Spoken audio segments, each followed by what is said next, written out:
لله نحمده ونستعينه ونستغفره ونؤمن به ونتوكل عليه ونعوذ بالله من شرور أنفسنا ومن سيئات أعمالنا من يهده الله فلا مضل له ومن يضلل فلا هادي له ونشهد أن لا إله إلا الله وحده لا شريك له ونشهد أن سيدنا ونبينا وحبيبنا وطبيب قلوبنا وشفيعنا وشفاء صدورنا وأعلانا وأبنانا وقولانا وملجانا ومأوانا محمدا عبده ورسوله أرسله بالحق بشيرا ونذيرا وداعيا إلى الله بإذنه وسراجا منيرا وقد قال الله تبارك وتعالى في القرآن المجيد والفرقان الحميد فأعوذ بالله من الشيطان الرجيم بسم الله الرحمن الرحيم إن أول بيت وضع للناس الذي ببكة مباركا وهدى للعالمين فيه آيات بينات مقام إبراهيم ومن دخله كان آمنا صدق الله ورسوله النبي الأمين النذير الكريم ونحن على ذلك لمن الشاهدين والشاكرين والحمد لله رب العالمين. ونعم ربنا استعصم محمدا أيده بأيده أجلنا بأحمد أرسله مبشرا أرسله ممجدا صلوا عليه دائما صلوا عليه سيدنا اللهم صل وسلم سلاما كاملا وسلم سلاما دائما فرش والے کی شوکت کا علوم کیا جانے فرش والے کی شوکت کا علوم کیا جانے خسروا عرش پہ اڑتا ہے فرید گیرا اے خانہ کعبہ خدا کا مکشف ہے تو عظمت اسلام اللہ کا گھر ہے تعمیر گیری کی ہے خلیل اور ذلیل ہے تو رحمت کونین کا منظور نظر ہے. عزیزان محترم معزز سامعین کرام نوجوان ساتھیوں عزیز بچوں السلام علیکم ورحمۃ اللہ وبرکاتہ. خطبے کے بعد میں نے اس آیت مبارکہ کی تلاوت کا شرف حاصل کیا. اس کے آغاز سے کم سے کم آئین اور آپ مل کر سب سے پہلے قبۃ خضراء کے نبی صراط الصالحین انیس العالمین اور رحمت للعالم حقیق کے سردار قدری کے تاجدار دائی حقیقہ کے پیارے بے سہاروں کے سہارے نبی محترم رسول مکرم نور مجسم آفتاب رسالت آفتاب نبوت کونین کی زینت ہم سارے امت صاحب جلد و عطا محمدیوں کی آقا و مولا حضور سید عالم احمد مجتبی جناب محمد رسول اللہ صلی اللہ تعالی علیہ وسلم مقدس ذات بابرکات کی بارگاہ عقیدت محبت توبہ درود شریف کا نذرانہ پیش فرمائیں. پڑھیں اللہم صلی علی سیدنا محمد وعلی آل سیدنا محمد وبارک وسلم صلاۃ و سلام علیک یا رسول اللہ. نبی اور آل نبی کی بارگاہ میں ایک مرتبہ محمد الاعلاز صلی اللہ علیہ وآلہ صلی اللہ علیہ وسلم صلاۃ و سلام علیک یا نبی اللہ. رسول اور آل رسول کی باتوں میں ایک مرتبہ آواز بلند اللہم صلی علی سیدنا محمد وعلی آلہ کرام واصحابہ الرضوان اجمعین وبارک وسلم عبدا لی خمسۃ وفیہا حر القبائل حاکمہ المصطفى والمرتضى والنعمہ فاطمہ فسید یا الہی کل صاحب بحرمت سید الابرار سید. اللہ رب العزت کا بے انتہا و کرم ہے اس کی حمد اور آپ اس کے پیارے حبیب دانا حضور صلی اللہ علیہ وسلم کی مدت میں پیدا فرمایا۔ لاکھوں کروڑ درود و سلام اس کے آخری پیارے رسول علیہ السلام کی مقدس ذات بابرکات پر، جن کی خاطر اللہ رب العزت نے تمام کائنات کا وجود بخشا۔ عزیزان محترم، آپ حضرات بخود جانتے ہیں یہ ماہ شوال المحرم کا بڑا ہی عظمت والا مہینہ ہے، جس مہینے کی فضیلت کے تعلق سے آپ حضرات نے گزشتہ جمعہ سماعت فرمایا، اور یہی وہ ماہ ہے جس ماہ کے تعلق سے حضرت عبداللہ بن عباس رضی اللہ تعالی عنہما نے اس قرآن کی تفسیر، قرآن کی آیت کی تفسیر کرتے ہوئے فرمایا الحج اشہر معلومات فمن فرض فیہ الحج فلا رفث ولا فسوق ولا جدال۔ اس آیت کی تفسیر کرتے ہوئے فرمایا کہ اللہ رب العزت نے حج کے لیے مہینوں کا چن دیا ہے اور انعقاد کر دیا ہے اور معلوم کر دیا ہے۔ وہ مہینے حج کے 3 ماہ ہیں، ابتدا شوال المحرم ہے، پھر درمیان ذی القعدہ ہے، پھر اس کے آخری مہینہ تیسرا مہینہ ذی الحج کا مہینہ ہے۔ یہ 3 مہینے حج کے ایام اور حج کے ماہ میں گنے جاتے ہیں اس قرآن کے آیت کی تفسیر کے تعلق سے۔ عزیزان محترم، اب حج کسے کہتے ہیں؟ سب سے پہلے ہمیں یہ جاننا چاہیے کہ حج کا معنی کیا ہے۔ حج کا معنی یہ ہے کہ مقدس مقامات کی زیارت کرنا حج ہے۔ اللہ کے گھر کی زیارت کرنا، مقدس مقامات کی زیارت کرنے کا نام حج ہے۔ اب حج کی ادائیگی مکمل طور پر خانہ کعبہ سے شروع ہوتی ہے اور پھر مینا میں جا کر اس کا اختتام ہوتا ہے۔ عزیزان محترم، ویسے حج کے ایام کی 5 جب حج شروع ہوتا ہے تو 8 ذی الحجہ سے شروع ہوتا ہے اور مینا کی وادی میں لوگ پہنچتے ہیں اور پھر وہاں 5 نمازیں مکمل ادا کی جاتی ہیں۔ پھر دوسرے دن فجر کی نماز پڑھ کر کے 9 ذی الحجہ عرفات کے میدان میں پہنچتے ہیں، حاجیوں کو اس کا علم ہے، اور پھر وہاں بھی نمازیں ادا کرنے کے بعد مزدلفہ میں پہنچتے ہیں۔ پھر مزدلفہ سے فارغ ہونے کے بعد مینا کی وادی میں آتے ہیں، پھر وہاں اپنے احرام کو کھول کر حلق کر کے بالوں کو قصر کر کے جیسا ہو جاتے ہیں ایسا کر کے حج کا اختتام ہوتا ہے۔ پھر 10، 11 ذی الحجہ اور 12 ذی الحجہ کے دن حج کا مکمل اختتام ہوتا ہے۔ ظہر کی نماز کے بعد جو شیاطین کو گھنٹیاں ماری جاتی ہیں، جمرات کیا جاتا ہے، ان شیاطین کو گھنٹیاں مارنے کے بعد 12ویں دن حج کا مکمل ادائیگی ہوتی ہے۔ عزیزان محترم، حج کے ارکان اور حج کی ادائیگی نام ہے اللہ کے گھر کی زیارت کا، حج نام ہے اللہ کے گھر کی اور مقدس مقامات کی زیارت کا۔ اس کے تعلق سے اللہ رب العزت نے قرآن مجید میں ارشاد فرمایا ان اول بیت وضع للناس للذی ببکۃ مبارک وہدی للعالمین فیہ آیات بینات مقام ابراہیم۔ اللہ نے فرمایا کہ دنیا میں سب سے پہلے زمین پر میں نے میرا گھر خانہ کعبہ کی تعمیر کروائی، خانہ کعبہ کو بنایا۔ ان اول بیت، بے شک سب سے اول پہلا گھر جو بنایا گیا، اللہ فرماتا ہے وضع للناس، لوگوں کے لیے، اور لوگوں کے لیے کیوں ہے؟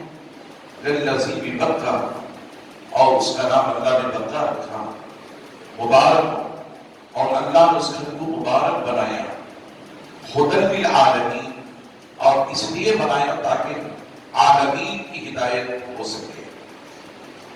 فیہ آیات بینات مقام ابراہیم، پھر اللہ نے فرمایا اللہ نے اس کے اندر اس کی مقدس نشانیاں رکھی ہیں، اور ایک مقام ابراہیم بھی ہے جسے اللہ رب العزت نے فرمایا فیہ آیات مقام ابراہیم ومن دخلہ کان آمنا، اور جو اس میں داخل ہوا وہ امن کے اور سلامتی کے دائرے میں داخل ہوا۔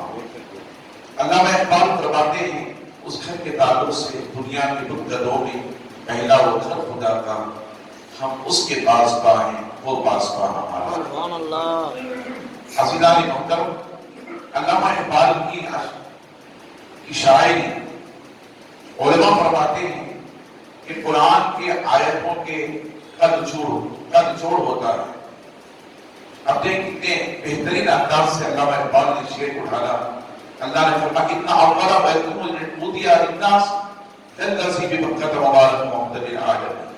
اللہ نے فرمایا سب سے پہلے زمین پر جو میں نے گھر بنایا وہ میری عبادت کے لیے خانہ کعبہ کی تعمیر کروایا۔ اب اس کی منظر کشی علامہ اقبال فرماتے ہیں دنیا کے بتگدوں میں پہلا ہو کر ہوتا تھا، ہم اس کے پاس نہ ہیں، وہ پاس نہ ہمارا۔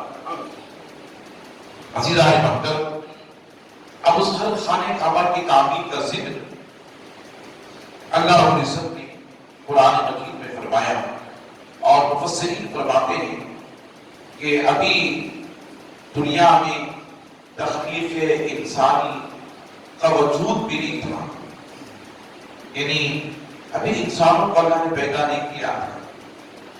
اس سے پہلے اللہ رب العزت نے اپنے مقرر فرشتوں کے درمیان یہ ذکر کیا، ارادہ ظاہر کیا انسان کی تخلیق کا، تخلیق انسانی کا، اور کہا وَإِذْ قُلْنَا لِلْمَلَائِكَةِ اسْجُدُوا وَإِذْ قَالَ رَبُّكَ لِلْمَلَائِكَةِ إِنِّي جَاعِلٌ فِي الْأَرْضِ خَلِيفَةً۔ کہا اللہ رب العزت نے وَإِذْ قَالَ رَبُّكَ، اور کہا رب نے اتنی جاہل میں بھیجنے والا فی الارض زمین پر خلیفہ، اپنا ایک نائب۔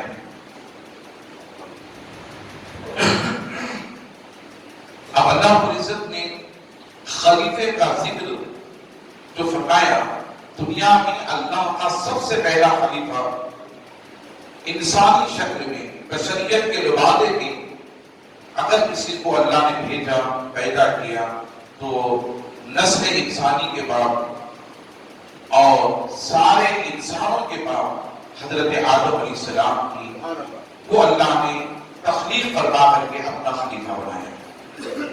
اسی کا ذکر اللہ نے فرمایا وَإِذْ قُلْنَا لِلْمَلَائِكَةِ اسْجُدُوا لِآدَمَ وَإِذْ قَالَ رَبُّكَ لِلْمَلَائِكَةِ إِنِّي جَاعِلٌ فِي الْأَرْضِ خَلِيفَةً۔ جب حضرت آدم علیہ السلام کی تخلیق کا ذکر اللہ نے فرشتوں کے درمیان فرمایا، للملائکہ فرشتوں سے فرمایا، تو فرشتوں نے اعتراض جواب اللہ کی بارگاہ میں دیا۔ وہ جواب اعتراض یہ تھا کہ قالوا أتجعل فيها من يفسد ويسفك الدماء ونحن نسبح بحمدك ونقدس لك قال إني أعلم ما لا تعلمون۔ یہ قرآن مجید کی پورے آیت مبارکہ جس میں فرشتوں نے رب کو، جب رب نے تخلیق انسانی کا ارادہ کرتے ہوئے فرشتوں کے درمیان رکھا تو فرشتوں نے اعتراض کیا، قالوا أتجعل فيها من يفسد ويسفك الدماء ونحن نسبح بحمدك ونقدس لك۔ اے اللہ تو ایسے کی تخلیق کرنا چاہتا ہے، ایسے کو پیدا کرنا چاہتا ہے جو زمین پر جا کر فساد کرنے والا ہے، خوریزیاں کرنے والا ہے۔ آپ اندازہ کریں ابھی آدم علیہ السلام پیدا نہیں ہوئے، آدم علیہ السلام کی نسل کا وجود نہیں ہے۔ اللہ فرشتوں کا علم دیکھیں، فرشتوں کا علم دیکھیں۔ اللہ نے یہ ظاہر بھی نہیں کیا کہ میں آدم علیہ السلام کو پیدا کروں گا تو ان کی نسل میں زمین پر بساؤں گا، پھر ان کی نسل کے اندر جو ہے فساد ہوگا، جھگڑے ہوں گے، خوریزیاں ہوں گی، یہ تمام چیزوں کا ذکر اللہ نے نہیں فرمایا۔ عزیزان محترم، صرف یہ ذکر فرمایا کہ وَإِذْ قلنا للملائکہ وَإِذْ قَالَ رَبُّكَ لِلْمَلَائِكَةِ إِنِّي جَاعِلٌ فِي الْأَرْضِ خَلِیفَہ، اے فرشتوں میں زمین پر ایک نائب بھیجنے والا ہوں اور میں اپنا خلیفہ بنا کر نائب زمین پر جو بھیجنے والا ہوں۔ تو فرشتوں نے جواب دیا قالوا أَتَجْعَلُ فِيهَا مَن يُفْسِدُ وَيُسْفِكُ الدِّمَاءَ، اے اللہ تو ایسے کو پیدا کرنا چاہتا ہے جو زمین پر جا کر خون ریزیاں، فساد، جھگڑے، دشمنیاں اور عداوتیں کرنے والے ہوتے ہیں، تو ایسی مخلوق کی تخلیق کرنا چاہتا ہے۔ نہ سب کے ہو، اے اللہ ہم تو ہیں تیری بندگی کے لیے، فرشتے عرض کرتے ہیں ہم تو ہیں تیری بندگی کے لیے، اور اقدس لک، اے اللہ تعالیٰ ہم تیری تقدیس بیان کرتے ہیں اور تیری تمہید بیان کرتے ہیں اور تیری بڑائی بیان کرتے ہیں، تیرے حمد بیان کرتے ہیں۔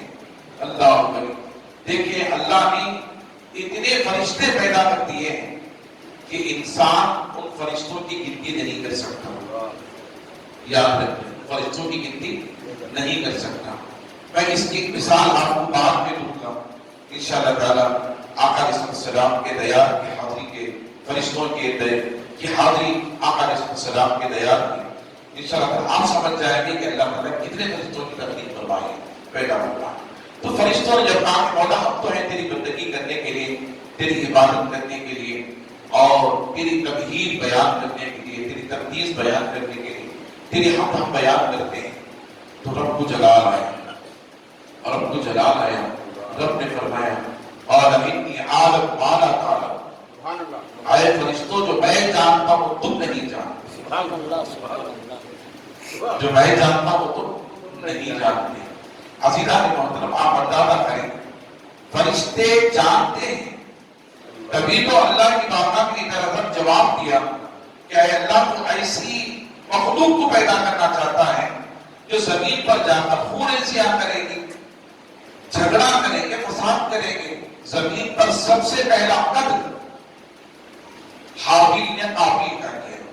آپ جانتے ہیں آدم علیہ السلام موجود تھے، آدم علیہ السلام کی حیات میں زمین پر سب سے پہلا جو مرڈر ہوا، زمین پر سب سے پہلا جو قتل ہوا، وہ آدم علیہ السلام کے بچوں نے کیا، آدم علیہ السلام کے موجود کی۔ عزیزان محترم حابیل نے قابیل کا قتل کر دیا۔ اب یہ سورہ بقرہ جسے ہم اور آپ تلاوت کرتے ہیں نمازوں میں اور کبھی تراویح کی نماز میں، قرآن کا سب سے بڑا سورہ، سب سے بڑی سورت ہے وہ سورۃ البقرہ ہے۔ عربی میں بقر کہتے ہیں گائے، اور سورت کا نام اللہ نے گائے رکھا، اور جس چیز رب کو جو چیز بھا جاتی ہے، جو واقعہ بھا جاتا ہے، پسند آ جاتا ہے، اللہ تعالیٰ اسی واقعے کے ذریعے سے اس سورت کا نام رکھ دیتا ہے۔ اب اس ساری سورت کا نام جو ہے سورۃ البقرہ ہے، یعنی گائے والا سورہ، گائے والا سورہ۔ عزیزان محترم اب گائے کا ذکر اللہ نے کیوں کیا، اس سورے کا نام گائے کا کیوں رکھا؟ اس واقعے سے جو ہے جو فرشتوں نے اعتراض کیا تھا، اس سے بھی اس کا جواب ملتا ہے۔ اور جو بندے قربانیاں دیتے ہیں بقرعید کے مہینے میں، اور جو حاجی جا کر مینا کے میدان میں جو قربانیاں دیتے ہیں، اس واقعے کا بھی اس میں ذکر ملتا ہے۔ تو واقعہ یوں تھا کہ امت محمدیہ صلی اللہ علیہ وسلم ہی پر قربانیاں جن کو واجب اور فرض نہیں تھی، بلکہ اللہ نے روز ازل ہی سے آدم علیہ السلام کی تخلیق فرمائی، تخلیق کرنے کے بعد جو زمین پر بھیجا، جب پھر ان کی نسلیں بڑی، پھر ان کے اندر اگر اللہ تبارک و تعالیٰ عز و جل کو آدم علیہ السلام کی نسلوں میں سے کوئی چیز پسند آنا ہوتی تو اللہ کا یہ حکم ہوتا کہ اے آدم پیغمبر گائے کو ذبح کرے، اللہ کے نام پر گائے کو ذبح کرنے کے بعد پھر اسے ایک زمین پر رکھ دے۔ اگر اللہ تبارک و تعالیٰ اس بندے کی اس نیت کو، اس نظر کو پسند کرنا چاہے، قبول کرنا چاہے، تو آسمان سے آگ آتی، آگ آ جانے کے بعد پھر اسے ختم کر دیتی. اس طرح سے نسل آدم علیہ السلام کی اولاد کی قربانی کو اللہ تعالیٰ اپنی بارگاہ میں قبول فرماتا. سبحان اللہ سبحان اللہ الحمد للہ. یہ طریقہ تھا آدم علیہ السلام کے اولاد کی قربانی کو قبول کرنے کا. اور اگر اللہ تعالیٰ کو قبول کرنا نہ ہوتا تو مفسرین فرماتے ہیں کہ آدم علیہ السلام کی قربانی کی اولاد کی قربانی کرنا قبول کرنا پسند نہ ہوتا تو آگ نہ آتی اور اسے جلا نہ دیتی اور اسے ختم نہ کرتی. وہ اسی طرح سے سڑ کر گل کر وہ جانور ختم ہو جاتا تھا. عزیزان محترم، اب دیکھیں حابیل نے قابیل کو قتل کر دیا.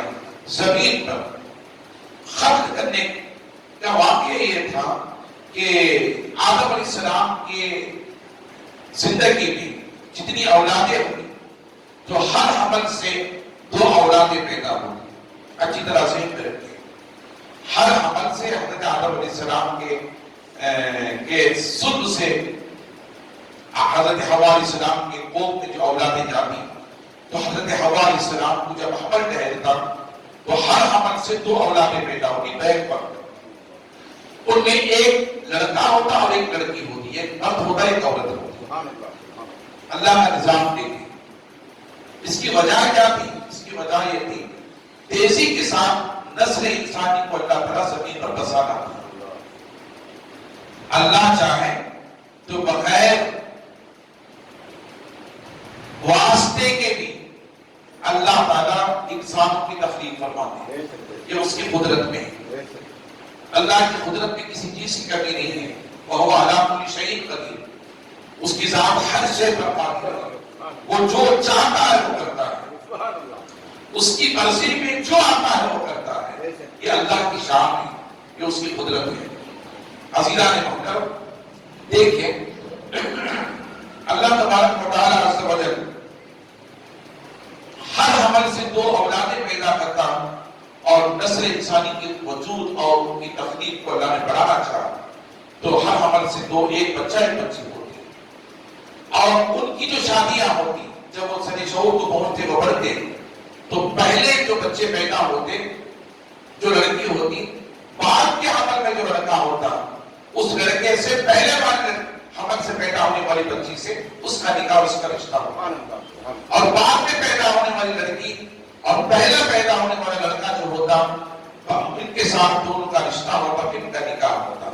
اس طرح سے اللہ نے ان کی آدم علیہ السلام کی نسل کو بڑھایا. اب جو دیکھیں حابیل پیدا پہلے ہوا تھا اور اس کے ساتھ جو بچی پیدا ہوئی اس کی بہن کہلاتی تھی.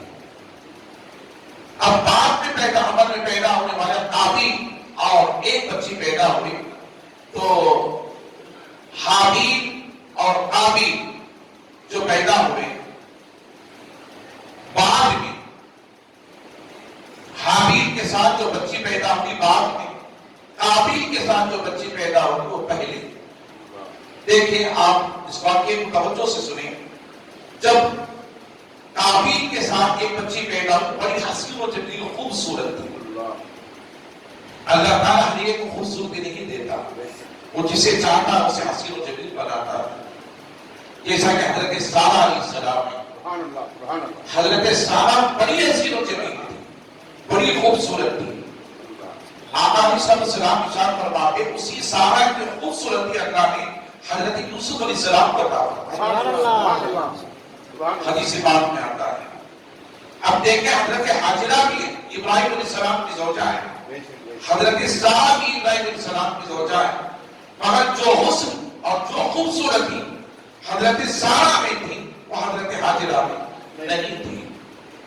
اللہ رب العزت نے یوسف علیہ السلام کو حسن دینا تھا تو حضرت سارہ میں حسن رکھا. سبحان اللہ. عزیزان محترم، یہ آپ کو بتاتا چلو. اور ادھر حضرت حاجرہ کے کوکھ سے حضرت اسماعیل علیہ السلام پیدا ہوئے، ادھر حضرت سارہ کے کوکھ سے حضرت اسحاق علیہ السلام پیدا ہوئے. اسحاق علیہ السلام کے بیٹے حضرت یعقوب علیہ السلام، یعقوب علیہ السلام کے بیٹے حضرت یوسف علیہ السلام. تو اللہ کسے چاہے اسے حسن دے. مگر یاد رکھیں حضرت حابیل کے ساتھ اور حضرت قابیل کے ساتھ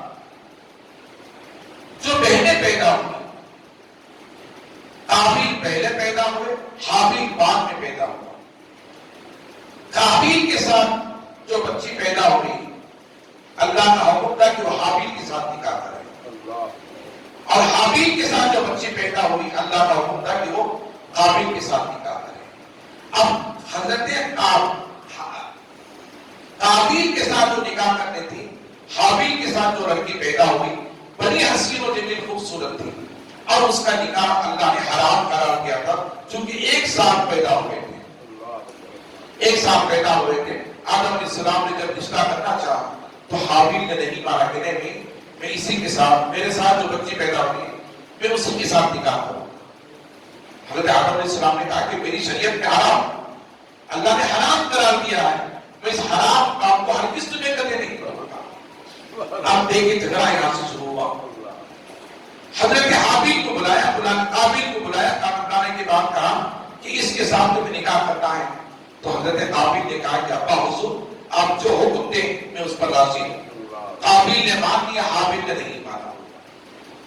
اب اس طرح سے دشمنی بڑھتی گئی، اور وہ دشمنی میں حضرت قابیل کا قتل کر دیا۔ ایک پتھر اٹھایا اور پتھر اٹھا کر سر پر دے مارا، اور حضرت قابیل شہید ہو گئے۔ یہ سارا واقعہ حضرت قابیل شہید ہو گئے۔ اب شہادت سے پہلے کا واقعہ، اللہ نے کہا کہ اے حابیل، اگر تیرے مقدر میں یہ لڑکی ہے تو تو بھی قربانی دے گا، قابیل بھی قربانی دے گا، قابیل بھی قربانی دے گا۔ جس کی قربانی اللہ کو پسند آ جائے اس کی نیکی میں وہ لڑکی جائے۔ اب حابیل نے قربانی دی، آگ نہیں آئی، اسے نہیں جلائی۔ قابیل نے قربانی دی، اللہ کی طرف سے آگ آئی اور اسے جلا ڈالی، اسے ختم کر دی، اور اللہ تعالیٰ نے قابیل کی قربانی کو پسند کروایا۔ سبحان اللہ۔ یہ طریقہ واقعہ ہے حضرت آدم علیہ السلام کی نسل کا۔ یہی بات حضرت آدم علیہ السلام کے بچوں کی خونریزی کا اور فساد کا فرشتے اللہ کی بارگاہ میں عرض کرتے ہیں، قالوا اتجعل فیہا من یفسد، اے اللہ تو ایسوں کو پیدا کرنا چاہتا ہے جو زمین پر جا کر خون بہانے والے ہیں۔ نحن نسبح بحمدک ونقدس لک، اے اللہ ہم تو ہیں تیری بندگی اور تیری عبادت کرنے والے۔ فرشتے اتنے فرشتے، اللہ غنی، فرشتوں کی کوئی گنتی نہیں کر سکتا۔ فرشتوں نے کہا مولا اب دیکھیں فرشتے کہاں ہیں؟ فرشتے عرش پر ہیں، فرشتے لوح پر ہیں، فرشتے جنت میں ہیں، فرشتے پہلے آسمان پر ہیں، دوسرے آسمان پر ہیں، تیسرے آسمان پر ہیں، چوتھے پر ہیں، پانچویں پر ہیں، تیسرے پر ہیں، دوسرے پر ہیں، پہلے پر ہیں، اور زمینوں پر ہیں، اور حتیٰ کہ زمین پر چلنے والے وہ انسان جو انسان اسلام قبول کرتے ہیں، اللہ رب العزت نے ان کے ساتھ بھی ان فرشتوں کو رکھا، اور ہر ایک کے ساتھ فرشتے رکھے، آدمیوں کے ساتھ جن کو کرامت کاتبین کہتے ہیں، یہ بھی اللہ کے فرشتے ہیں۔ دائیں طرف اور بائیں طرف دو فرشتے ہوتے ہیں، انسان نیکی کرتا ہے تب بھی لکھ لیتے ہیں، بدی کرتا ہے تب بھی لکھ لیتے ہیں۔ مگر رب تبارک و تعالیٰ کے کرم کو دیکھو، انسان نیکی کرتا ہے، نیکی کرتا ہے تو اللہ کہتا ہے کہ ارادہ کر، ابھی نیکی نہیں کرتا۔ مثال کے طور پر بندہ نماز فجر کی نیت کرتا ہے کہ میں اٹھتا ہے فجر کی نماز پڑھوں، کہ میں وضو کر کے فجر کی نماز پڑھوں گا، ابھی وہ نماز نہیں پڑھتا، ابھی وضو نہیں بناتا، نیت کیا ہے؟ اللہ فرماتا ہے فرشتوں لکھو نماز پڑھو، کہتے سبحان اللہ۔ اللہ کہتا ہے فرشتوں لکھو اس کے نامہ اعمال میں نماز فجر کو۔ فرشتے عرض کرتے ہیں مولا ابھی اس نے وضو نہیں بنائے، ابھی اس نے فجر کی نماز نہیں ادا کی ہے، اس سے پہلے لکھ دو۔ اللہ کہتا ہاں لکھ دو، اس نے میری بارگاہ میں آ کر سجدہ کرنے کا ارادہ کر لیا ہے، میں نے ارادہ کر لیا ہے کہ اس کا سجدہ کرنے سے پہلے میں اسے اس کی نیکی عطا کروں۔ اللہ رب کا کرم دیکھیں، بندہ صرف نیت کرتا ہے، ابھی عمل نہیں کرتا، اس سے پہلے اللہ تعالیٰ اس نیکی کا اجر سے عطا فرما دیتا ہے۔ اب جب بندہ گناہ کرتا ہے اور گناہ کرنے کا ارادہ کرتا ہے تو فرشتے کہتے ہیں مولا کیا اس بندے کے گناہ کا اس نے ارادہ ہے کہ ہم لکھ دیں؟ تو اللہ کہتا فرشتے عرض کرتے مولا تو نے نیکی کا لکھا دیا، بدی کا ابھی اس نے نہیں کیا ارادہ کر لیا ہے، کیا اس کی بدی نہ لکھی جائے؟ تو اللہ فرماتا میں رحمان ہوں رحیم ہوں، اے فرشتوں اس وقت تک اس کے گناہ کو نہ لکھو جب تک کہ وہ یہ گناہ نہ کر دے۔ اللہ رب کی قریبی کو دیکھیں، اس کی شفقت کو دیکھیں، اللہ کریم اللہ رب العزت کے کرم اور اس کے فیصلوں کو دیکھیں۔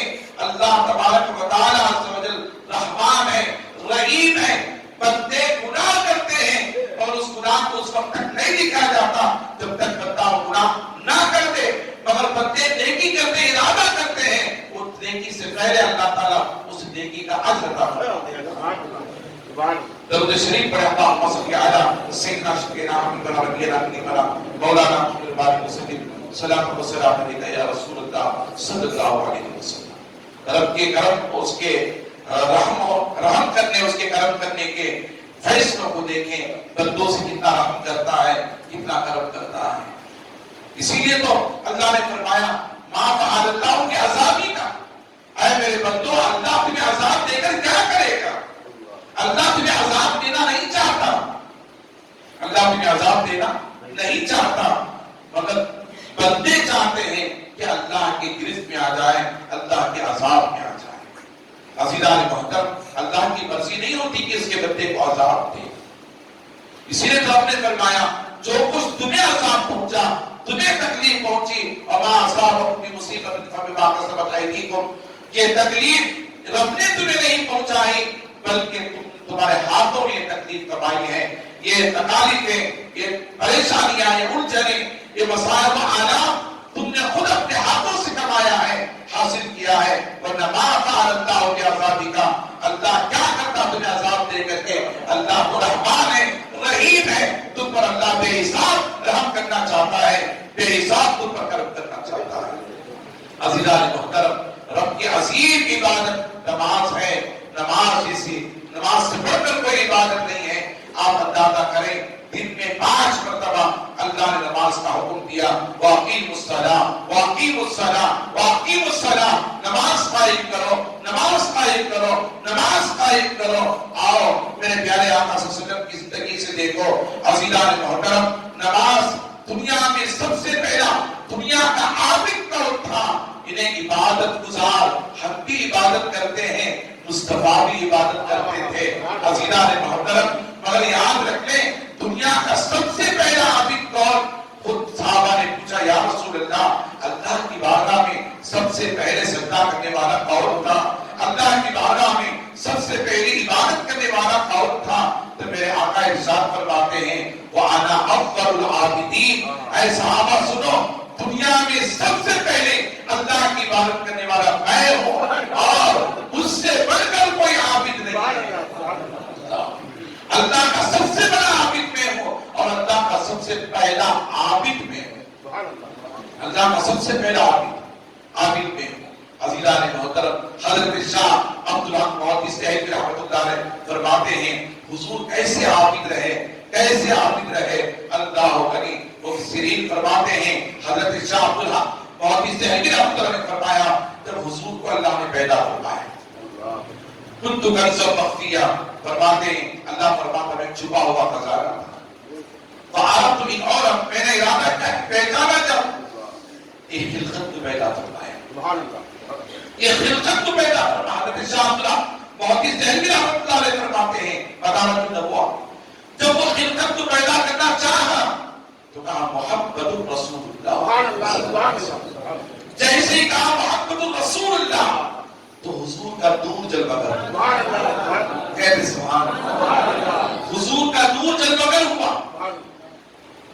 اب دیکھیں کائنات میں کوئی چیز نہیں ہے، زمین نہیں، آسمان نہیں، چاند و سورج نہیں، ستارے نہیں، لوح و قلم نہیں، عرش و کرسی نہیں، عرش بھی نہیں، کرسی بھی نہیں، حور و غلمان نہیں، جنت نہیں، دوزخ نہیں، کسی مخلوق کا وجود نہیں۔ اس سے پہلے اللہ رب العزت نے، اس سے پہلے اللہ رب العزت نے درود شریف پڑھے اللہم صلی اللہ علیہ وسلم، نبی کے نام کریم بنا ہوگا۔ آپ کی توجہ کو میری طرف مرکوز رکھیے، درود شریف پڑھے اللهم صل على سيدنا حبيبنا نبينا كريمنا مولانا محمد صلی اللہ علیہ وسلم علیہ یا رسول اللہ. عزیزان محترم، میں عرض یہ کر رہا تھا کائنات میں کسی شے کا وجود نہیں. آپ مجھے پوچھیں گے اس کا ثبوت کیا ہے؟ آؤ میں آپ کو ثبوت بھی دے دوں. حضرت جابر رضی اللہ عنہ حضور کے ایک صحابی ہیں. حضور سے پوچھا یا رسول اللہ، اللہ نے دنیا میں سب سے پہلے کس شے کو پیدا فرمایا، کس چیز کو پیدا فرمایا؟ تو حضور نے فرمایا یا جابر ان اللہ تعالی، اے جابر سن، بے شک اللہ تعالی خلق قبل الاشیاء، ساری دنیا کی چیزوں سے پہلے پورا نبی یہ تھا. سب سے پہلے تمہارے نبی کے نور کو سبحان اللہ سبحان اللہ. میرے آقا ارشاد فرماتے پورا نبی نہیں تھا. خلق قبل الاشیاء پورا نبی ہی تھا. میرے آقا نے ارشاد فرمایا اے جابر سنو، ساری دنیا کو پیدا کرنے سے پہلے اللہ نے تمہارے نبی کے نور کو پیدا فرمایا. سبحان اللہ الحمدللہ. اور اس اشکال کو بھی اللہ کے رسول نے دور فرما دیا. لوگ کہتے ہیں کہ یقیناً اللہ نے نبی کے نور کو تو پیدا کیا، مگر وہ نور خدا کا نور نہیں تھا بلکہ ایک الگ نور تھا جسے اللہ نے تخلیق فرمائی. تو حضور نے اس اشکال کو بھی دور فرما دیا. فرمایا نور نبی کا، اللہ نے تمہارے نبی کے نور کو پیدا فرمایا. وہ نور کون سا نور تھا؟ میرے آقا نے ارشاد فرمایا من نوری، اللہ نے اپنے نور سے میرے نور کو پیدا فرمایا. سبحان اللہ. تو ہمارے آقا کا نور کوئی اور نور نہیں ہے، یہ خدا کا خود نور ہے. تو خدا نے اپنے نور سے مصطفیٰ کے نور کی طرف بدل کروایا. اب اس اشکال کو بھی آقا نے دور فرما دیا. وہ لوگ جو کہتے ہیں نبی کا نور تو اللہ نے پیدا کیا مگر وہ الگ نور تھا، وہ کسی اور حدیث کو پڑھتے ہوں گے، کسی اور کی بات سنتے ہوں گے، مگر ہم تو آقا کے غلام ہیں، ہم تو مصطفیٰ کے امتی ہیں. عزیزان محترم، ہم مصطفیٰ کی بات سننے والے ہیں. اب ہم ان روایتوں کو لینے والے ہیں جو حضور کے غلام تھے، صحابہ تھے. صحابہ کی روایتوں کو لے کر ہم اپنے ایمان کو چسپاں کرنے والے بات نہیں سنتے جو مصطفیٰ کی بے ادبی کرتے ہیں. ہم ان کی بات سنتے ہیں جو مصطفیٰ کے ادب کو بجاتا. عزیزان محترم، رب نے فرمایا وَتُعَسِّرُهُ وَتُعَقِّرُهُ بُكْرَةً وَأَصِيلًا. اللہ نے فرمایا صبح و شام میرے محبوب کی تعظیم اور توقیر بجاتا. یہ قرآن کی آیت مبارکہ ہے. تو لہذا رب نے فرمایا صبح و شام میرے محبوب کی تعریف و توصیف بتا رہا ہوں. عزیزان محترم، اب ہمیں کرنا کیا ہے؟ رب کے حکم پر ہمیں چلنا ہے. تو صحبت میں ہمیں کن کی رہنا ہے؟ ہمیں ان کی صحبت میں رہنا ہے جن کے دلوں میں عظمت مصطفیٰ ہے، جن کے دلوں میں عشق مصطفیٰ ہے، جن کے دلوں میں ادب مصطفیٰ ہے، جن کے دلوں میں محبت مصطفیٰ ہے، جن کے دلوں میں تعظیم مصطفیٰ ہے. اس کا ذکر اللہ نے اپنے قرآن میں فرمایا وَتُعَزِّرُهُ وَتُعَقِّرُهُ بُكْرَةً وَأَصِيلًا. صبح و شام میرے محبوب کی تعریف اور توصیف اور عظمت بچانا. عزیزان محترم، درود شریف پڑھیں. اللہم صلی علی سیدنا شفیعنا حبیبنا نبینا کریمنا مولانا محمد مبارک وسلم صلی اللہ علیہ سلام و سلام علیکہ یا رسول اللہ. تو عزیزان محترم، اللہ نے اِنَّا أَفْضَلَ بَيْتٍ وُضِعَ لِلنَّاسِ لَلَّذِي بِمَكَّةَ مُبَارَكًا وَهُدًى لِلْعَالَمِينَ. اللہ نے فرمایا دنیا میں سب سے پہلا گھر جو میں نے میری عبادت کے لیے بنایا وہ خانہ کعبہ تھا. اس کی عکاسی کرتے ہوئے علامہ اقبال نے فرمایا دنیا کی بنیادوں میں پہلا وہ گھر خدا کا، ہم اس کے پاس پائیں وہ پاس پائیں. حضور نے فرمایا وَأَنَا أَفْضَلُ الْعَابِدِينَ، میں دنیا کا سب سے پہلا عابد ہوں. جب رب نے کیا سرکار نے فرمایا من نور ہی، اللہ نے الگ نور سے نہیں بنایا، اپنے نور سے میرے نور کو پیدا کیا. اللہ غریب امام عشق محبت فرماتے ہیں، کیا فرماتے ہیں؟ یا رسول اللہ تیری نسل پاک میں ہے بچہ بچہ نور کا، تیری نسل پاک میں ہے بچہ بچہ نور کا، تو ہے عین نور تیرا سفر آڑا نور کا. اے محبوب، آپ کو ہم نے کیا نور بنایا، کیا نور بنایا؟ ایسا نور بنایا جو آپ سے پیدا ہوا وہ بھی نور بن گیا. عزیزان محترم، میں آپ سے کرنا چلوں، حضور نے حضرت شاہ عبدالحق محمد دہلوی رحمۃ اللہ فرماتے ہیں رب نے فرمایا محمد رسول اللہ. تو حضور کا نور جب مگر ہوا، حضور فرماتے ہیں فی ذالک الوقت اے جابر سن، اس وقت جب کہ میرے نور کا اللہ نے پیدا فرمایا لو نہیں تھا ولا قلم قلم نہیں تھا، ولا شمس سورج نہیں تھا، ولا قمر چاند نہیں تھا، ولا سماء آسمان نہیں تھا، ولا ارض اور زمین نہیں تھی، اور ولا جنت جنت نہیں تھی، ولا نار دوزخ نہیں تھی، ولا ملک کوئی فرشتہ نہیں تھا، ولا انس کسی انسان کا وجود نہیں تھا. ساری مخلوق سے پہلے اللہ نے میرے نور کو جلوہ گر فرمایا، کہا محمد رسول اللہ، تو حضور کا نور جلوہ گر ہوا. جب حضور کا نور جلوہ گر ہوا تو اس نے ذات خدا کو دیکھا، اس نے ذات خدا کو دیکھا. عارفوں کی بات سنو گے تو دل پاک میلا نہیں ہوگا، دل پاک ہوگا. عزیزان محترم، عارفوں کی بات سنیں، عاشقوں کی بات سنیں. اللہ نے جب حضور کو پیدا فرمایا، کہا محمد رسول اللہ، اے نور محمد جلوہ گر ہو جا. جب مصطفیٰ پیدا ہوئے تو پیدا ہو رہا تھا، نور مصطفیٰ جلوہ گر ہوا.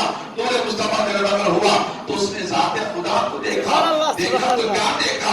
خدا ایک ہے، خدا تنہا ہے، خدا واحد ہے، خدا یکتا ہے، اس کے سوا کوئی شے نہیں ہے، کوئی شے نہیں ہے. وہ ایک ہی ایک ہے، وہ احد ہی احد ہے، وہ یکتا ہی یکتا ہے، وہ واحد ہی واحد ہے. جس کا ذکر اللہ نے فرمایا، قل هو اللہ احد اللہ الصمد لم یلد ولم یولد ولم یکن له کفوا احد. عزیزان محترم، مصطفیٰ کے نور نے اس ذات یکتا کو دیکھا.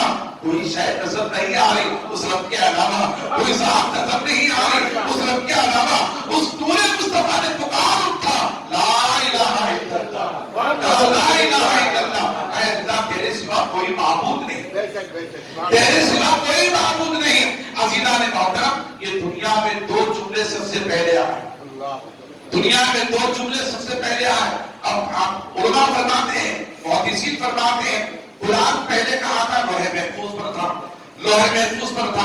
اب جب حضور کا نور پیدا ہوا، لوح محفوظ بھی نہیں تھا، لوح محفوظ بھی نہیں تھا. عزیزان محترم، آپ اندازہ کریں. اور اس سے پہلے یہ جملے محمد رسول اللہ، لا الہ الا اللہ. عزیزان محترم، کسی شے کا وجود نہیں. یہ دو ذاتیں ہیں، ایک ذات خداوندی ہے، ایک ذات نور مصطفیٰ، ایک ذات خداوندی، ایک ذات نور مصطفیٰ. تو اب دنیا میں سب سے پہلا کس کا ذکر ہوا، سب سے پہلا کس کا ذکر ہوا، وہ کس کا ہوا؟ وہ ہمارے اور آپ کے پیارے آقا نور مصطفیٰ کا ذکر ہوا.